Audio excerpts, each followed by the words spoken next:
Recording in progress.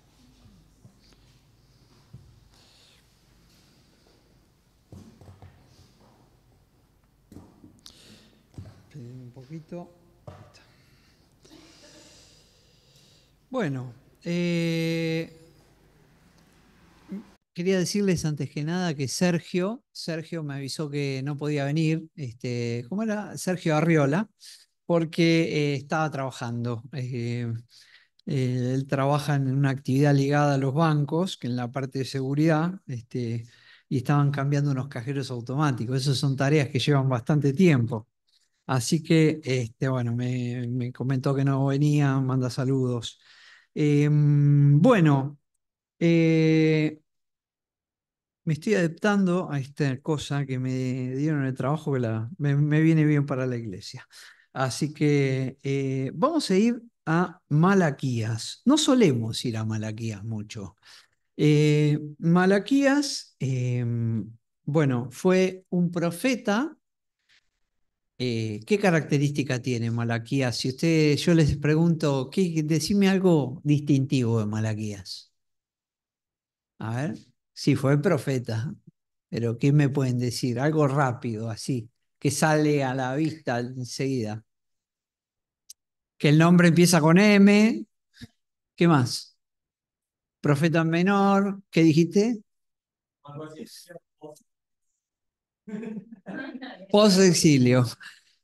Bueno, Malaquías fue el último de los profetas antes del Nuevo Testamento. El último de los profetas que escribió, que dejó su profecía. Ustedes saben, tenemos las profecías mayores y las profecías menores. Son menores en cuanto a su extensión, pero no en cuanto a su importancia. Ustedes comparan los libros de Isaías, Daniel, Ezequiel, Jeremías, son libros bastante largos, pero después hay otros profetas más chicos. Y este profeta, que tuvo su ministerio después de que el pueblo de Israel volvió del cautiverio, ¿eh?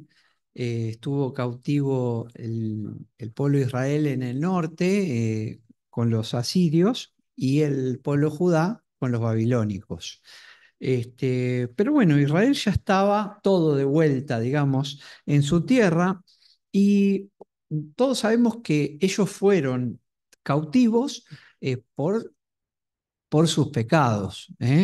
Fue un castigo de Dios. No fue casualidad que el pueblo de Israel, luego de haber conquistado la tierra, luego de haber entrado a esa tierra prometida después de tantos años, que venga un enemigo y lo saque. Se habían sacado muchísimos enemigos ellos, habían hecho frente a un montón de enemigos. Bueno, el problema fue que ellos se apartaron de Dios y Dios permitió este juicio, digamos, que fue el hecho de ser llevados cautivos. Hay un gatito por ahí, no sé si lo escuchan los del Zoom, no sabemos, está acá al lado, creo. Eh, Bien, entonces este profeta, acá lo que se esperaba era luego de semejante cautiverio, 70 años de cautiverio, esperar que el pueblo de alguna manera reaccione. Y cuando volvieron a la tierra, en vez de reaccionar bien y encaminar su vida, digamos, detrás de Dios, bueno, empezó a haber un montón de problemas nuevamente. Y uno dice, ¿qué tiene que ver Malaquías conmigo? Bueno, Malaquías con nosotros, además de darnos algunas profecías con respecto al Salvador, a Jesucristo, eh, tiene una forma literaria que yo los animo a leerlo porque es cortito, es un libro de 4 capítulos, pero son 2 hojitas y media, 3. Con lo cual yo les animo a leerlo. Tiene una forma literaria donde se dan algunos diálogos de, que narra el profeta en función de lo que Dios le revela, que tiene que ver es en un diálogo, como digamos, entre Dios y los hombres. Y es un diálogo en el cual la verdad es que muchas veces vemos la actitud humana frente a la soberanía de Dios. Y a nosotros nos sirve mucho porque podemos entender y comprender cuán altos son los pensamientos de Dios comparados con los nuestros y también estar alertas a poder digamos, agradarle. Entonces van a haber una serie de preguntas y repreguntas y respuestas. Vamos a leer, yo traje una, dos. eh, oh, no, este no, un momentito. Vamos a abrir acá. Eh, ya le digo cuántas traje, una, dos, tres, cuatro, cinco, seis. Traje como seis, pero se van a leer rápido. No es un devocional simplemente, es una reflexión que tenemos que hacer frente a lo que es la voluntad de Dios y cómo nosotros llevamos adelante nuestra vida. Vamos a leer primero, vamos a empezar en orden, Malaquías 1, del 1 al 4. Dice, profecía de la palabra de Jehová contra Israel por medio de Malaquías. Yo os he amado, dice Jehová, y dijisteis, ¿en qué nos amaste? ¿No era Esaú hermano de Jacob, dice Jehová, y amé a Jacob? Y a Esaú aborrecí y convertí sus montes en desolación y abandoné su heredad para los chacales del desierto. Cuando Edom dijere, nos hemos empobrecido, pero volveremos a edificar lo arruinado, así ha dicho Jehová de los ejércitos, ellos edificarán y yo destruiré, y les llamarán territorio de impiedad, y pueblo contra el cual Jehová está indignado para siempre. Yo quiero que nos quedemos con esta pregunta. ¿eh? Fíjense que dice, ¿qué es lo que dice Dios? Yo os he amado, dice Jehová. ¿Y qué es lo que dice el pueblo? ¿En qué nos amaste? ¿Eh? Y Dios, hermanos, no pasa por alto el hecho de no reconocer su amor. Yo creo que a veces vivimos de manera muy apurada y bastante vana. Es hora de que reconozcamos el amor de Dios, a pesar de todo. Es como hoy un creyente puede aplicar esto a decir, ¿y Dios verdaderamente me ama? ¿A mí? ¿En qué me ama? ¿Y qué podríamos decirle? ¿Eh? Porque de tal manera amó Dios al mundo que ha dado a su Hijo unigénito para que todo aquel que en él cree no se pierda, mas tenga vida eterna. O podríamos leerle el pasaje que está acá. Mas Dios muestra su amor para con los pecadores, para con nosotros, en que siendo aún pecadores, Cristo murió por nosotros. Un creyente lo primero que debe ser es agradecido y reconocer el amor de Dios. Estamos para reconocer el amor de Dios, porque ese amor es el que transformó nuestra vida. Ese amor es el que nos extendió la mano y ese amor es el que nos permite a nosotros amar a Dios. Y como amamos a Dios, podemos amar a nuestro prójimo. ¿eh? Porque Dios nos amó primero, pero Él nos dio a su vez la capacidad de amar. Un amor diferente, no un amor por interés, sino un amor basado en la razón de la necesidad de amar, porque Dios me amó a mí. Esa es una pregunta y una reflexión que surge. Más adelante, en 1, 6 al 9, vuelve a pasar otro diálogo. Dice, el Hijo honra al Padre y el siervo a su Señor. Si pues soy yo padre, ¿dónde está mi honra? Y si soy Señor, ¿dónde está mi temor? Dice Jehová de los ejércitos. Oh sacerdotes que menospreciáis mi nombre y decís, ¿en qué hemos menospreciado tu nombre? ¿Eh? Fíjense, Dios necesita honra, ¿eh? Y dice, ustedes me despreciaron, y el hombre otra vez sigue sin entender. ¿En qué? ¿En qué hemos despreciado tu nombre? Y decís, ¿en qué hemos despreciado? ¿Y en qué fue que lo despreció? Versículo 7. En que ofrecéis sobre mi altar pan inmundo. Y dijiste, ¿en qué te hemos deshonrado? En que pensáis que la mesa de Jehová es despreciable, y cuando ofrecéis el animal ciego para el sacrificio, ¿no es malo? Asimismo, cuando ofreces el cojo o el enfermo, ¿no es malo? Preséntalo, pues, a tu príncipe. ¿Acaso se agradará de ti o le serás acepto? Dice Jehová de los ejércitos. Ahora pues, orad por el favor de Dios, para que tenga piedad de vosotros. Pero ¿cómo podéis agradarle si hacéis estas cosas? Dice Jehová de los ejércitos.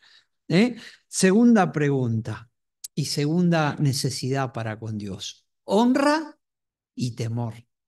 Honra y temor. Para Dios siempre lo mejor. El pueblo había llegado a un punto, ¿eh? Ustedes saben que en el Antiguo Testamento, en todo lo que era la ley, Dios había enseñado que a ninguna ofrenda podía ser defectuosa. ¿Eh? De hecho, el animal de la Pascua se lo preparaba como 10 días antes para entender que tampoco estaba enfermo. Era un animal especialmente preparado para la ofrenda de Pascua. Bueno, y así con todos los animales para el sacrificio.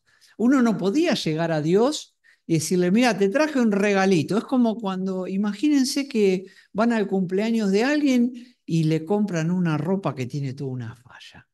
¿Eh? Tiene todo corrido un punto, allí. O le hacen un regalo de un libro que tiene todas las puntas dobladas. Nuevo, pero con las puntas dobladas. Eso lo compraste más barato, te van a decir. Bueno, para Dios siempre lo mejor. El pueblo tenía esa lección. ¿Qué había llegado a pasar?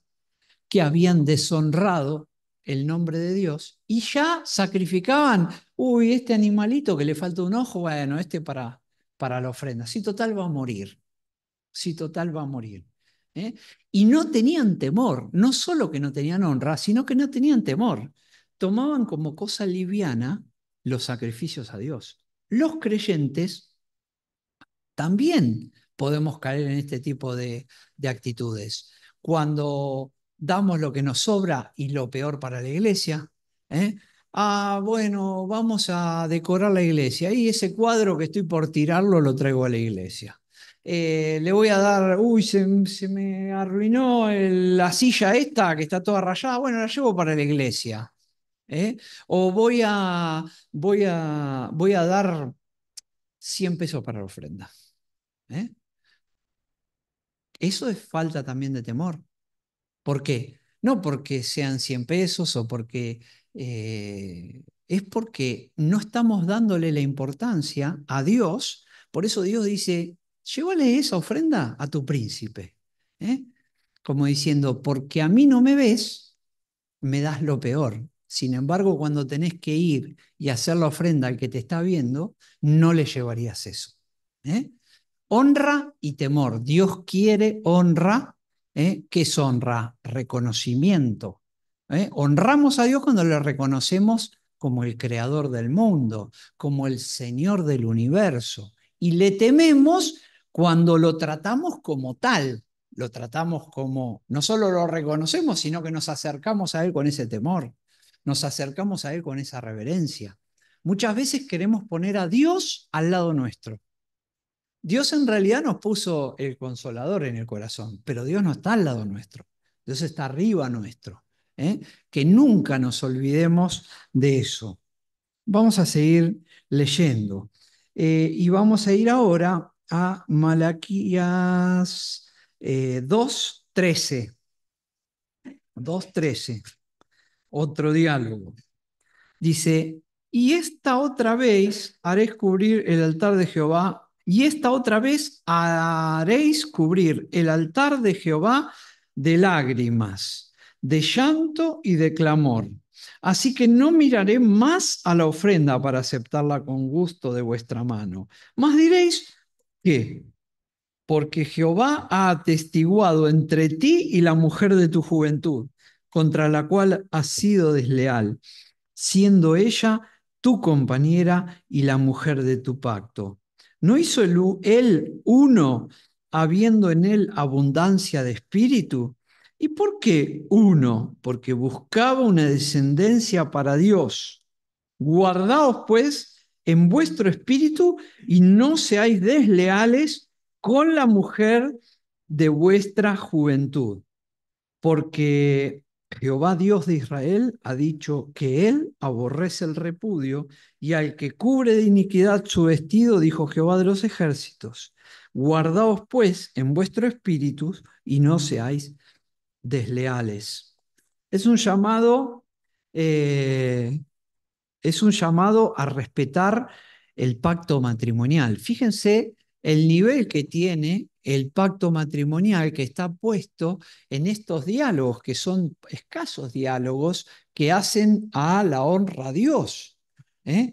De lo que ofrecemos, de cómo lo tenemos en cuenta. Bueno, en ese medio está allá el pacto matrimonial. Hoy en día el matrimonio, como ya sabemos, está totalmente desvalorizado. Dios lo que nos pide es consistencia, integridad y sobre todo en el matrimonio. Dice, habéis sido desleales. ¿Eh? Dios busca la lealtad. Él cuando dice no hizo el uno, está diciendo el hombre y la mujer cuando se unen en matrimonio son uno, son uno. Por eso debemos, esto está dirigido a los varones, pero en realidad es una lógica que prima en el matrimonio, en el seno del matrimonio, también está dirigido a las mujeres. La infidelidad, la infidelidad es un pecado que Dios no pasa por alto. Cuando alguien es infiel y rompe el pacto matrimonial, de estar unidos hasta que la muerte los separe, está en realidad rompiendo un pacto con Dios. ¿Eh? El pueblo lo sabía bien. Ellos no eran paganos que no tenían un Dios que les había mostrado esa voluntad. Ellos lo sabían bien. ¿Eh? Y por eso él les reclama. Muchas veces el conocimiento nos trae responsabilidad, porque el creyente sabe las cosas que están bien y las cosas que están mal. ¿Eh? Eh, y ¿eh? Algún día Dios pedirá cuenta de esto. ¿Por qué muchas veces hay llantos, lágrimas y clamor? Bueno, por este tipo de deslealtades. Y hoy muchos, hay llantos, lágrimas y clamor, ¿no? Y lo vemos, a veces dice, bueno, nos separamos o, bueno, yo fui desleal con mi esposa y bueno, ahora cada uno está por su lado y bueno, le hice mal esto a mi esposa, pero bueno, ahora estamos cada uno por su lado. Eso después trae llanto, clamor y lágrimas. Hay familias muchas veces detrás de eso. Como la otra vez que Pedro nos hablaba el domingo, y decía que el pecado, si bien Dios lo perdona, tiene sus efectos. Tiene sus efectos y va más allá. Qué triste es cuando un seno familiar se rompe. Y eso acarrea después tristeza, no solo en el matrimonio, sino también en el resto de los componentes de la familia.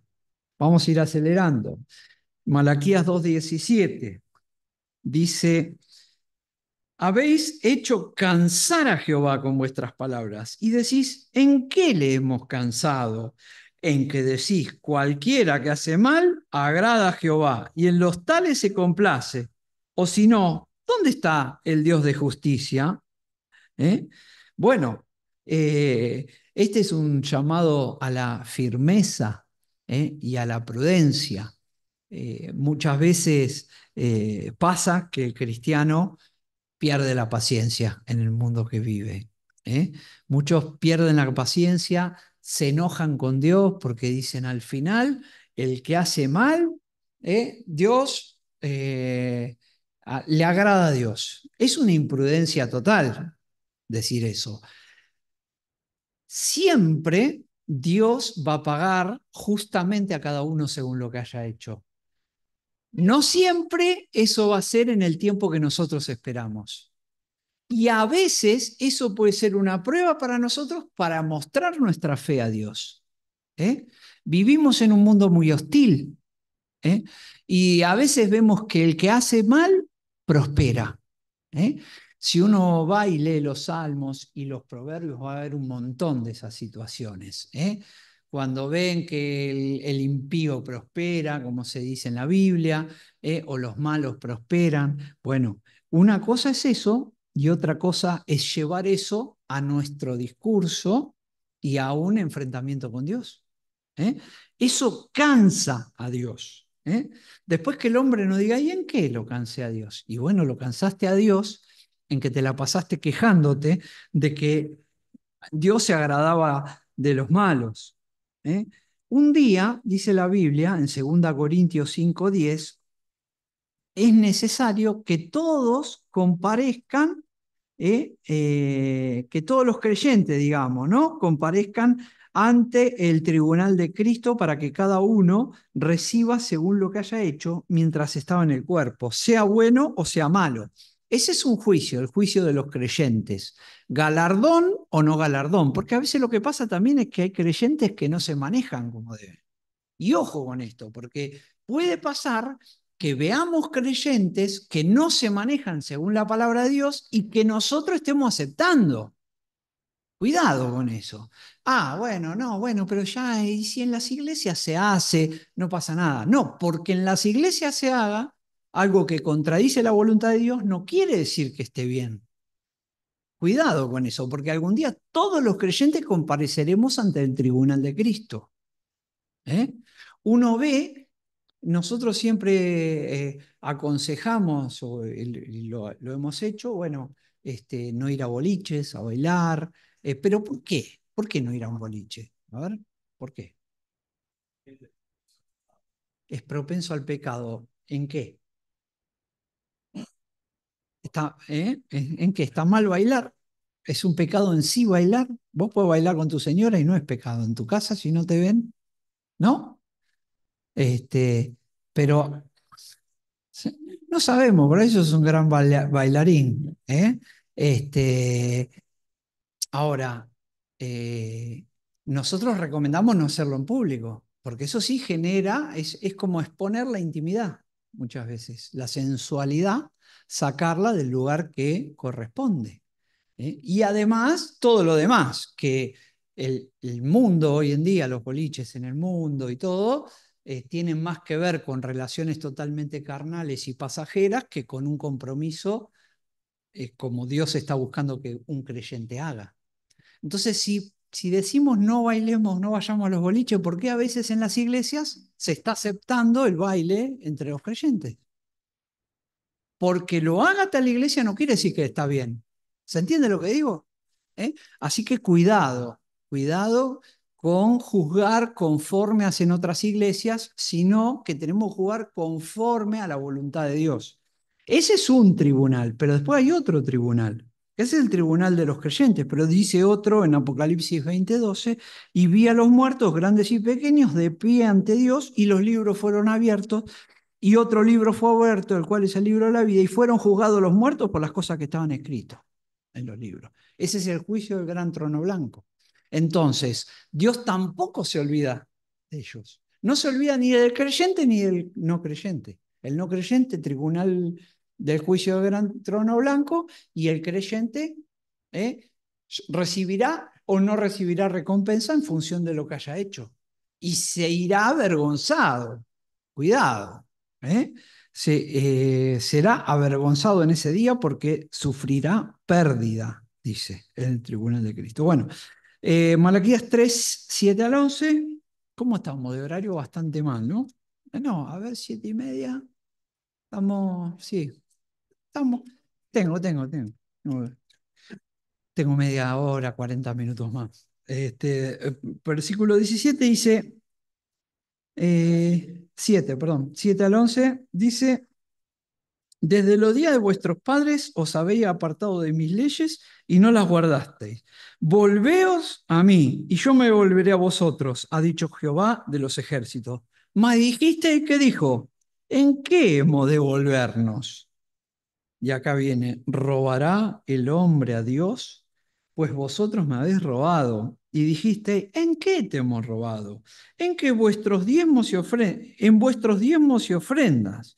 Malditos sois con maldición, porque vosotros, la nación toda, me habéis robado. Traed todos los diezmos al alfolí, y haya alimento en mi casa, y probadme ahora en esto, dice Jehová de los ejércitos, si no os abriré las ventanas de los cielos y derramaré sobre vosotros bendición hasta que sobreabunde.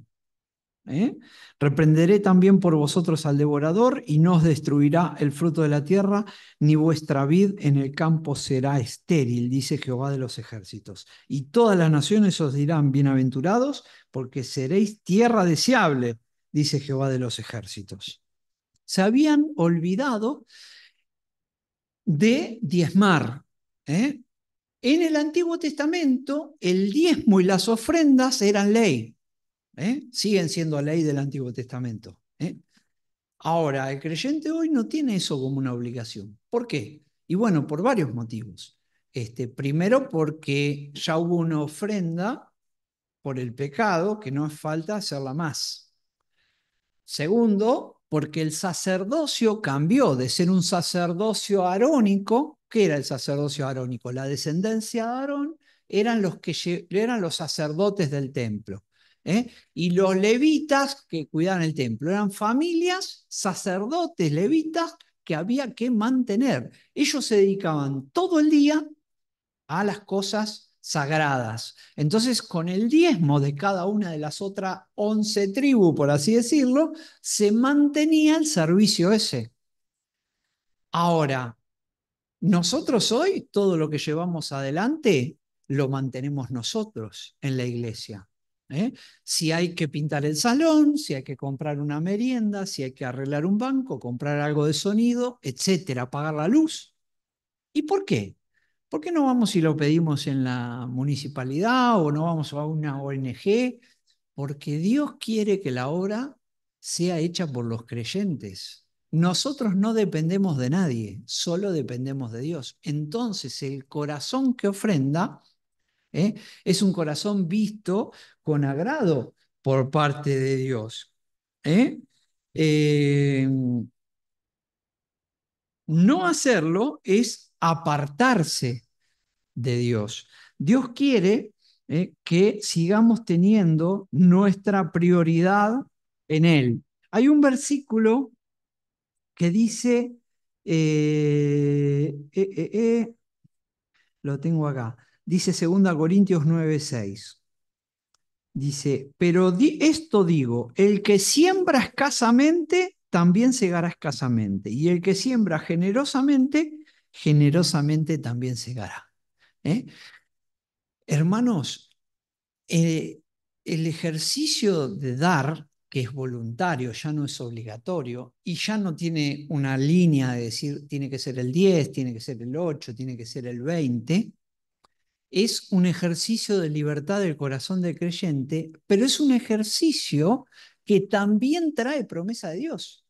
Porque si ustedes miran ese pasaje de 2 Corintios que dice el que siembra escasamente, escasamente segará, y el que lo hace abundantemente, abundantemente, está hablando de las ofrendas. Muchas veces cuidamos tanto el dinero que cada vez tenemos menos. Ofrenden a Dios, sostengan un misionero, inviertan de su bolsillo en la obra de Dios, ¿eh? Tanto en la bolsa como en todo lo que hagan en el nombre de Dios. Cómprense unas Biblias, regalen las Biblias en el nombre del Señor. Y van a ver cómo Dios, en la medida que ustedes pongan los bienes a su disposición, los va a prosperar. Y además hay otras bendiciones también. Hay bendiciones en acciones de gracias por los que reciben la ofrenda. Hay bendiciones en ejercicio de fe del propio ofrendante y un regocijo delante de Dios, ¿eh? Y hay bendiciones materiales porque ningún hermano va a ser bendecido materialmente si no tiene un corazón abierto para con los demás, ¿eh? Porque Dios mira dentro de nuestros corazones. Sigamos y ya vamos terminando. Dice Malaquías 3:13. Ya este es el último. Y dice, vuestras palabras contra mí han sido violentas, dice Jehová. Y dijisteis, ¿qué hemos hablado contra ti? Habéis dicho, por demás es servir a Dios. ¿Qué aprovecha que guardemos su ley y andemos afligidos en presencia de Jehová de los ejércitos? Decimos pues ahora, bienaventurados son los soberbios y los que hacen impiedad. No solo son prosperados, sino que tentaron a Dios y escaparon. ¿Eh? Bueno, este pasaje, ¿eh? Acá dice que es violento. Las palabras esas son violentas contra Dios. No solo que prospera el impío, como habíamos visto antes, sino que acá dice que además escapan del juicio de Dios. Es como un menosprecio a ese Dios justo. Hay un hermano que dice, la misericordia de Dios, capaz que saben de quién hablo, la misericordia de Dios es infinita, pero la paciencia tiene un límite. ¿Saben quién lo dice? Guillermo Húngaro lo dice siempre. Tiene razón. ¿Eh? La paciencia de Dios tiene un límite. La misericordia es infinita. Cuántas veces vamos y clamamos misericordia y Dios es misericordioso si ve nuestro corazón arrepentido. Pero a veces la paciencia tiene un límite. No tentemos a Dios con palabras violentas. Dios no pasará por alto ningún pecado. ¿eh? Por eso dio a Jesucristo, porque si Él pasara por alto libremente los pecados, en vano hubiera muerto Cristo. Y Cristo, hermanos, no murió en vano. Muy bien, como conclusión, podemos decir que cada vez que Dios habla, nosotros deberíamos oír atentamente. ¿eh? Porque cada palabra que Dios dice, cuando nosotros la menospreciamos y decimos, ¿y de qué estás diciendo vos? ¿Y en qué te mentimos? ¿Y en qué fuimos violentos? ¿Y en qué nos apartamos? Nos estamos equivocando. Vivamos vidas atentas a la voluntad de Dios para agradarle y poder ser bendecidos. Que el Señor les bendiga.